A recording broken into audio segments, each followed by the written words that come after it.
Okay, that worked. Okay, so I came here today actually because 40 years ago I had a very special encounter. An encounter with an individual that I still record because I can still recall his inquisitive mind, his attention in exploring his own world. And I was fascinated by that. 40 years ago, I met a young goat, as you can see in this picture. And in that encounter, I was captivated simply by following his curiosity, not wanting an interaction, not wanting a reaction from the goat, but simply admiring and intrigued by how he was exploring his own world. And that fascination actually brings me here today because it's a fascination that stayed with me throughout my whole life, in all kinds of encounters with non-human animals, but also human animals. And today I am here because in the last decade, there has been an increasing awareness for animals and for their welfare, but there's not a lot of understanding how animals, non-human animals, are actually interested in exploring their own world, asking their own questions. We risk more and more to see them for who we want them to be. An obedient companion, a famous sport component, an assisted instrument, instead of seeing them for who they really are. We look at them from a human perspective. And for example, looking at a dog is labeled as a man's best friend. So when we encounter a dog on the street, it's an accepted idea that you actually can pet that dog. Because we look at the dog from the human perspective and we're not aware that that dog actually has his or her own moment, his or her own interest in that moment in the world. I came to TEDxBreda because I believe that people should have the possibility to be inspired otherwise and to have the opportunity to see them for who they are, for owners of their own attention.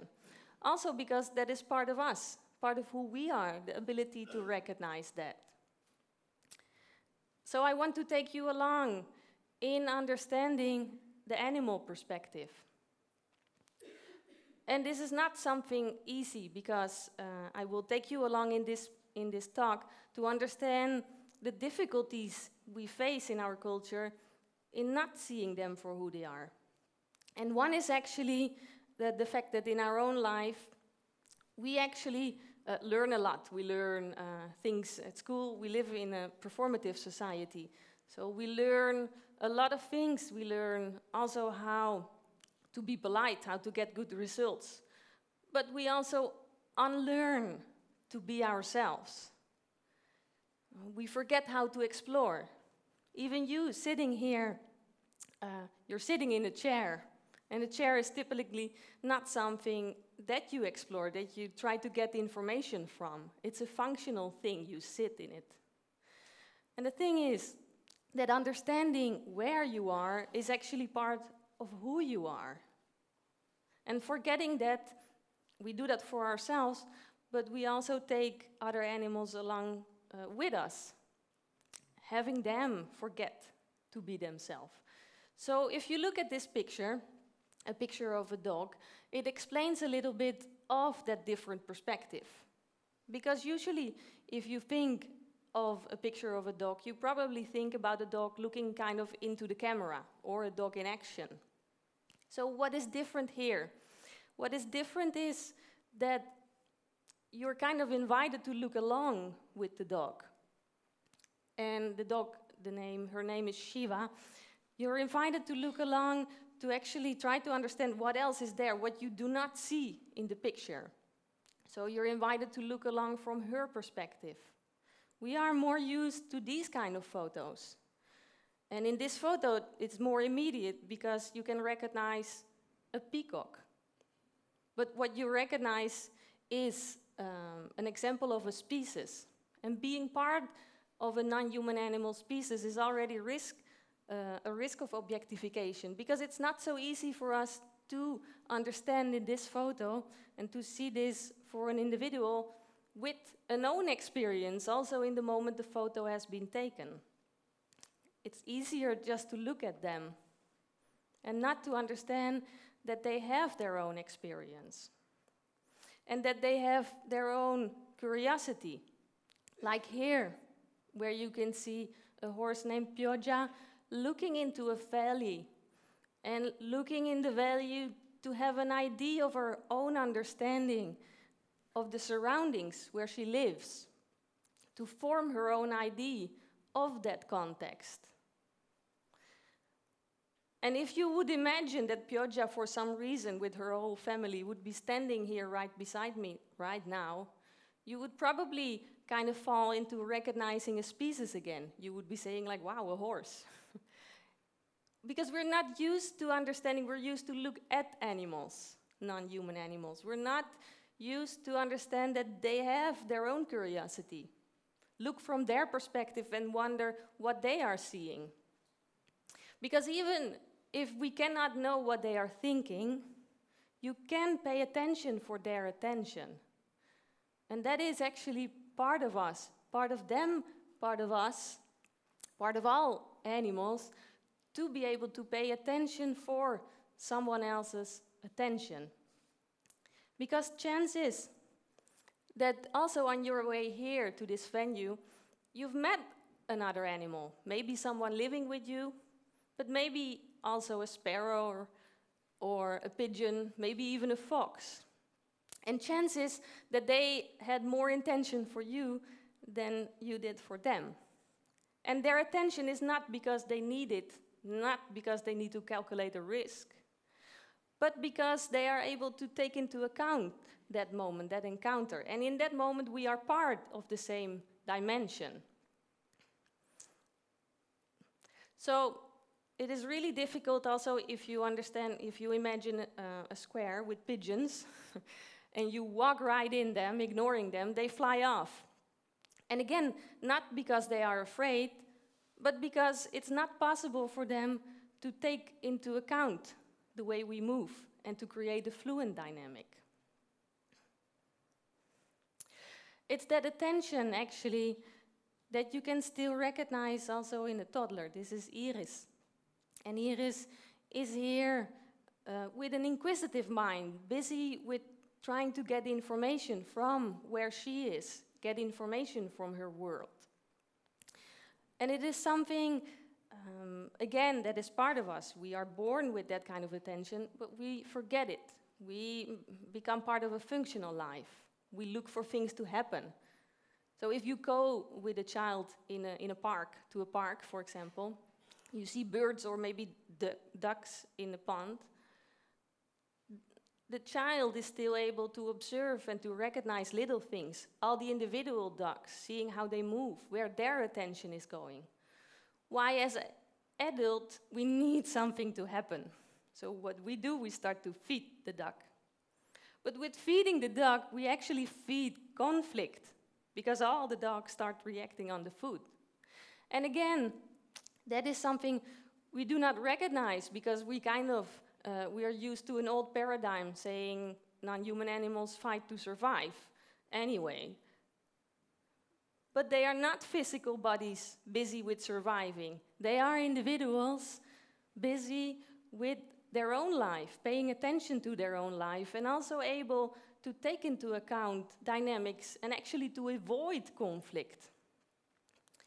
Like the attention you can see here for Honda, looking at this bird, this particular bird, not a representative of the eagle egret, of the cattle egret, but that individual bird, curious to understand what he is experiencing, curious to get information, an inquisitive mind, not like a 2-year-old, but like somebody that wants to get information from the situation he or she is living. And also able to take into account the subjectivity of the cattle egret, so that he doesn't fly away, he's not chased away by her curiosity. And because the misunderstanding. So what would happen if you would start paying attention to the attention of a dog or a cat or a horse? A lot of misunderstandings will be solved. Little misunderstandings. Misunderstandings that are almost funny if they weren't so serious for the animals involved. Because while they are busy with their own inquiries, with their own search for information and understanding, we are busy again with seeing how they react upon us. And a simple example, fresh 2 days ago, two people meeting each other on the street. One has a dog, and the person has, for some reason, gloves, wearing gloves. And the dog sees that or smells that and tries to reach the glove to get some more information, an ID. And the human, the unknown human, immediately takes that as an invitation to pet the dog. Now, my words, my interpretation, the dog is like, why do you move your hand? I'm trying to explore the glove. And the human is, why do you move your head? I'm trying to caress you. So then the dog gives up and goes and stands next to his human companion, who is caught up in a polite conversation, so missing what is happening. And then the dog tries again, but goes to the shoes, try to smell the shoes and get something from there. And then immediately that little correction on the leash follows. A reaction, because the person is caught up in that situation, not seeing what is happening, while that is actually a situation where everybody could be involved. Because obviously it is another person who is interested in dogs. So including the dog in the experience also gives you something else to talk about, to experience actually in the moment where you are. But it is difficult also to recognize non-human animals who are still able to explore and understand their own world. Horses are, from a very young age, trained to undergo human things. And if they are good in it, if they are obedient, they end up in a shadow-like existence. If they're not, they're probably labeled as problem horses. And that problem horse is more likely an individual that is trying to preserve his own attention, his own understanding of life. That understanding that you can recognize here between this cat called Jack and Michene, their curiosity towards each other and their ability to recognize each other as subjects, as individuals.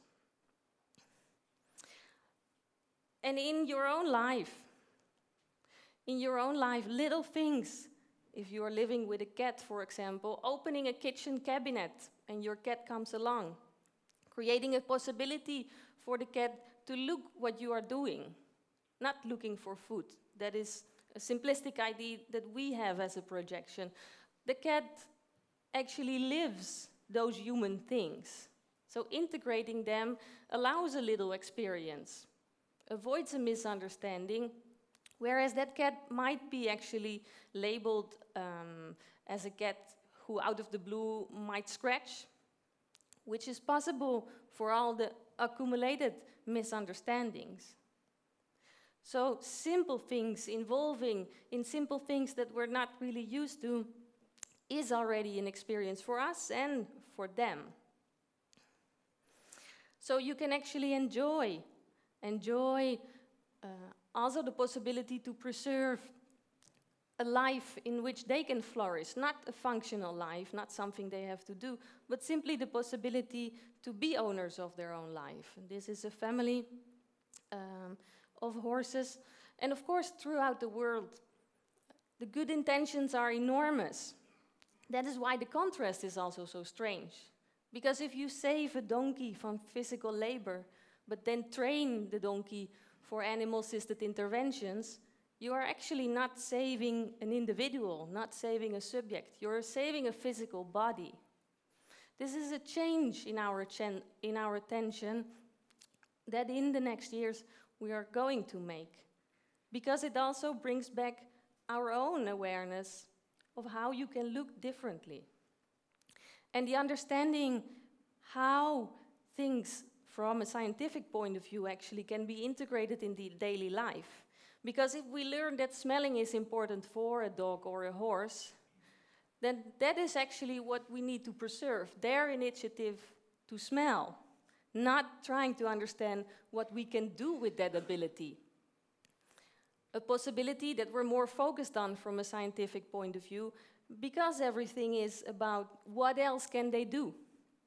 A little bit like features on your phone. Oh, what else can they do?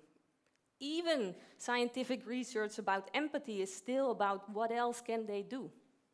Because if within the research you are focused on the results and not on the experience they are having, you are actually still training yourself in ignoring their own experience, which is actually the basic of empathy. So we need to develop towards the ability to see them. And the possibility, the choice to step out of that anthropocentric viewpoint is a choice that everybody can make from his own values. It's not a scientific breakthrough, it's a change in culture. To decide to give value to the possibility for someone to be themselves. Because they are not an it. And this is also the possibility we have in today's life to evolve in a different coexistence. And I invite you to see non-human animals not as numbers of a species, but as owners of their own attention, subjects of their own attention. A possibility to grow towards a society in which everybody can be seen for his own way of being in the world.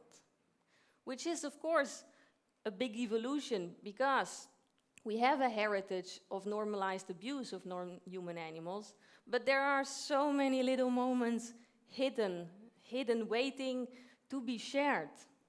Little moments that are actually part of us, of who we are. So we have the possibility to regain something of ourselves as well. Because that attention of that young goat, of the dog, of that horse, that fox, that rabbit, is actually worth the attention, again, because they are not an it. Okay. Thank you.